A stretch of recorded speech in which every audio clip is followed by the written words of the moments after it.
Bienvenue sur ce point méthode numéro 3 où il sera question des puissances de 10 comme outil pour les conversions d'unités. Les objectifs sont les suivants: connaître les préfixes des unités de mesure, les mettre en relation avec les puissances de 10 et utiliser enfin ces puissances de 10 pour convertir des unités. Ce sera un outil absolument indispensable au lycée. Commençons par des rappels sur les tableaux de conversion tels que vous les connaissez déjà.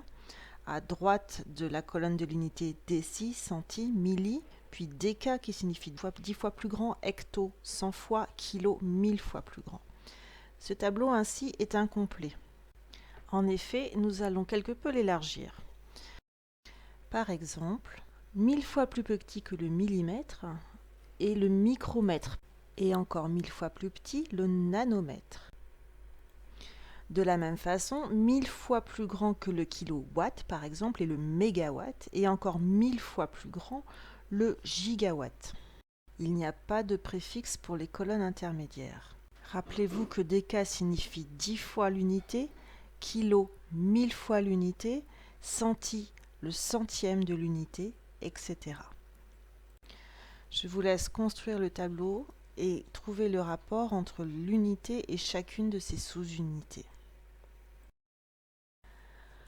Enchaînons sur des rappels sur les puissances de 10. Vous les avez déjà travaillées en mathématiques.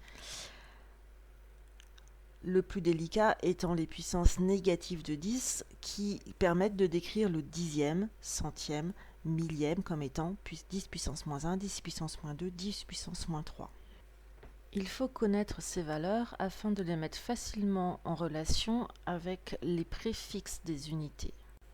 Donc si l'on se souvient que déci signifie 1 dixième de fois l'unité, on pourra l'écrire 10 puissance moins 1 l'unité. 10 puissance moins 2 pour centi, 10 puissance moins 3 pour milli, 10 moins 6 pour micro, 10 moins 9 pour nano, et toutes les sous-unités qui permettent d'explorer les dimensions subatomiques. De même, dans les grandes dimensions, 10 puissance 6 pour méga, 10 puissance 9 pour giga, et au-delà, les grandes unités qui nous permettent d'explorer les dimensions de l'univers.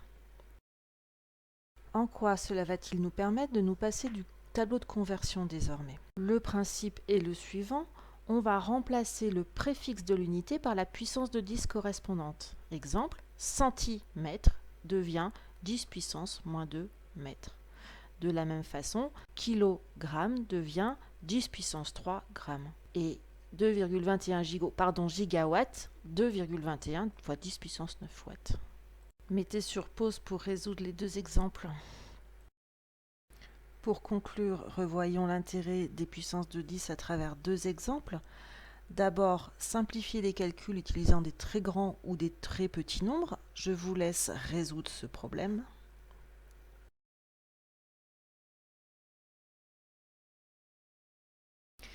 Et simplifier les calculs lorsqu'il y a des conversions d'unités à faire.